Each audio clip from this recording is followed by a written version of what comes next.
Saluto a tutti, benvenuti. Ho fatto di l'attualità di stamattina di questa conferenza stampa di brevetta di Corsica. Nanta i controlli agricoli ne fermano da 500. I controllori sono più numerosi nanta uderano, lo scopo è di va più in furia per pagare l'agricoltore. Ne parleremo da qui a una stonda dopo lo ridro un giorno, un luogo. Questa settimana Pier Nicola e Cristian Giuliani ci portano in Casinca, prima da oggi, u paese di Bori. A dopo.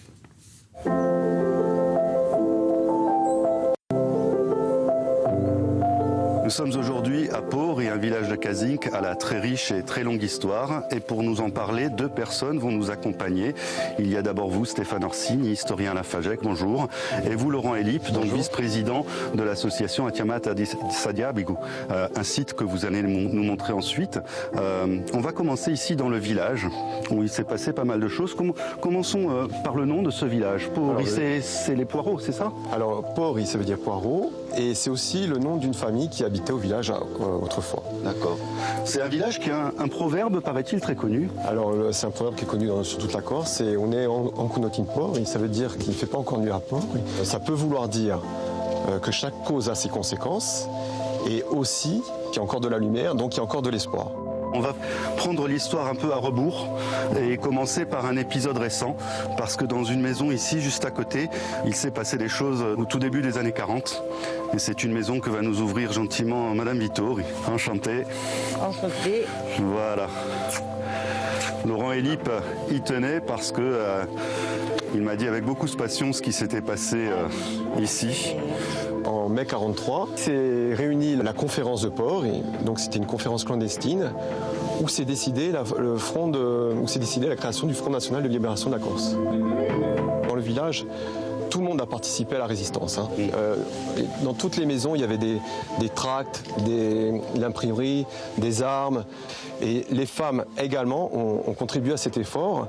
Notamment, moi, par exemple, ma grande-tante Violette Vittor, et quand elle était jeune, elle passait les messages de la résistance, donc à 8-10 ans, jusqu'à Silvaretch, et elle avait pour consigne de manger le morceau de papier où était inscrit le message en cas où s'il y avait des fascistes sur la route. Sur ce mur, il y a finalement toute une famille de résistants. Citez-moi quelques-uns, est-ce qu'ils ont fait? Alors on a bien sûr Antoine-François Vittor, qui lui était chef de la résistance au village et en Corse. Et on a François-Antoine Dibébé, qui lui était chef de la résistance en Aveyron. Et on a Dévote, qui elle a été résistante au village. Le jour où un de ses frères Damien s'était fait arrêter par les fascistes, elle est descendue en furie avec une hache et a fait libérer son frère juste avec la force de son caractère et la hache. Et les fascistes ont décidé de libérer son frère Damien.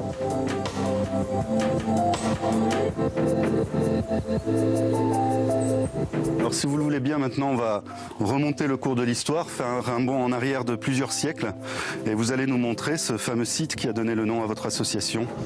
On vous suit.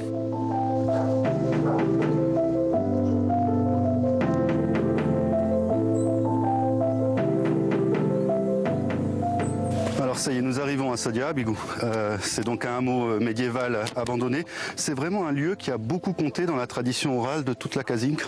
Oui, en effet, c'est un lieu emblématique, et avec l'association, on a décidé de remettre en place cette journée traditionnelle de Saint-Jacques le Majeur, pendant laquelle, au début du XXe siècle, les gens de Port et de la région se réunissaient. Il y a des confréries qui viennent chanter ici. Qui viennent chanter, qui se réunissent ici.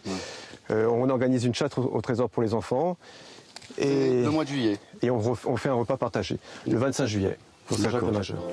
D'accord.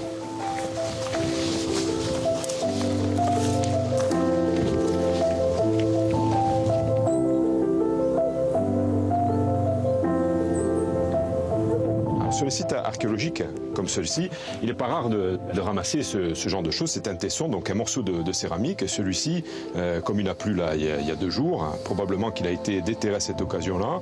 Et donc on a, c'est assez facile parce que c'est un tesson qui est bien conservé, on a le pied d'un bol. Et alors en plus, là, on voit bien, il est décoré, il y a des décors verts et bruns, et ça donne une indication pour la datation.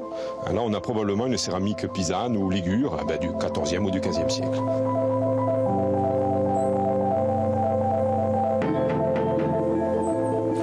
Stéphane Orsini, qu'est-ce que vous pouvez nous dire en tant qu'historien de ce site de Sadia Bégou? Alors Sadia Bégou, c'est trois choses. Et finalement, c'est la division classique du Moyen-Âge, puisqu'ici on se trouve à l'origine sur un site du Moyen-Âge. Sadia Bégou, c'est d'abord une chapelle. On l'a derrière nous, une chapelle romane, donc dédiée à Saint-Jacques. Sadia Bégou, c'est aussi un village qui va se constituer au fil du temps. Et Sadia Bégou, c'est un troisième élément dans l'organisation médiévale. On voit ceux qui prient, ceux qui travaillent, ce sont les habitants du village, et puis il y a ceux qui combattent, ce sont les seigneurs. Et ces seigneurs, eh bien, c'est le troisième élément qu'on voit devant nous, qui est donc le château de Sadia Bégou, dont on a l'élément ici principal, c'est la tour. Alors pour se faire une idée, aujourd'hui c'est difficile, elle est très ruinée, mais pour se faire une idée précise du bâtiment tel qu'il pouvait être au Moyen-Âge, au XIIe ou au XIIIe siècle, on a cette illustration scientifique qui a été réalisée par Dominique Grobner. Alors c'est pas Sadia Bégou, c'est le château de Serraval, un autre château emblématique de Corse, mais celui-ci devait y ressembler. Voilà, au milieu, tour centrale. On retrouve la tour, une tour grosso modo carrée. Il faut imaginer donc ici une tour sur 3-4 étages de 15 mètres, un rempart qui nous entoure, et puis probablement ce qu'on appelle ici cette maison qui est le logis seigneurial, c'est vraiment l'endroit où habitait le seigneur et sa famille. Alors vous souhaiteriez en tant qu'habitant et en tant qu'historien que ce site soit réellement mis en valeur? Oui, en fait les fouilles archéologiques ici n'ont jamais eu lieu. On est sur un site majeur, les historiens de la Corse et les archéologues le savent, nos collègues italiens l'ont vu également et ont apprécié le potentiel du site. Aujourd'hui c'est un terrain privé, il faudrait qu'une collectivité se porte acquéreur et que derrière on lance un vrai programme d'études archéologiques, scientifiques et puis encore derrière qu'on lance un programme de valorisation. Et ce site deviendrait un petit peu un modèle de ce qu'était un site au Moyen-Âge avec son château fort, sa chapelle romane et son village, qu'on mettra en lien bien entendu avec le village de Pinte, un village de site classé, et port, par l'intermédiaire de sentiers où on pourra accueillir des visiteurs locaux, extérieurs et voire même des scolaires.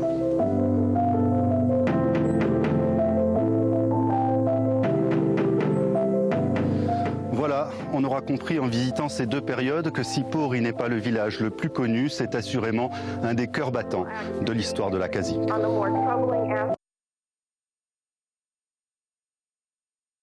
Corsica Brema.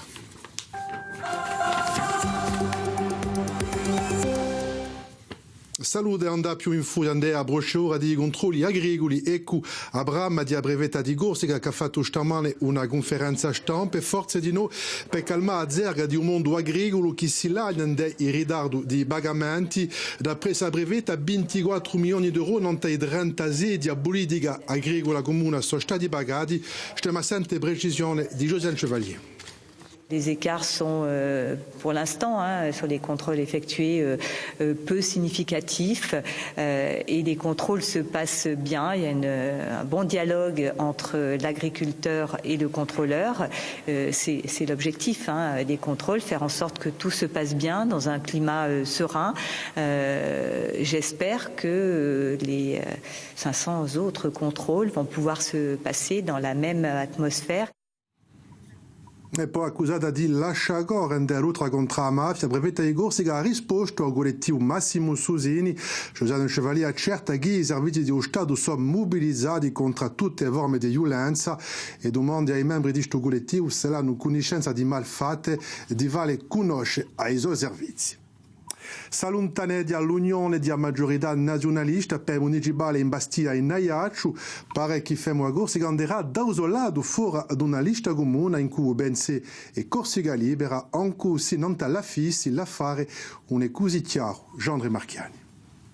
La Corsica n'appartient ni au PNC, ni au Corsica Libera, ni à Femo Corsica. C'est un contrat qui continue à l'échelle de la collectivité. Évidemment, en ce qui nous concerne, nous l'avons respecté. Nous en sommes une composante essentielle. Et évidemment, je pense qu'il y a eu une petite faute politique en la matière. Et je crois que ça sera remis, j'espère, sur le droit chemin d'ici peu. Su sbaglio politico mintulato da Jean-Félix Acquaviva nanta un nostro plateau e la dobri radiologo pe a Corsica nanta la fissi due liste per le elezioni municipali a Benne.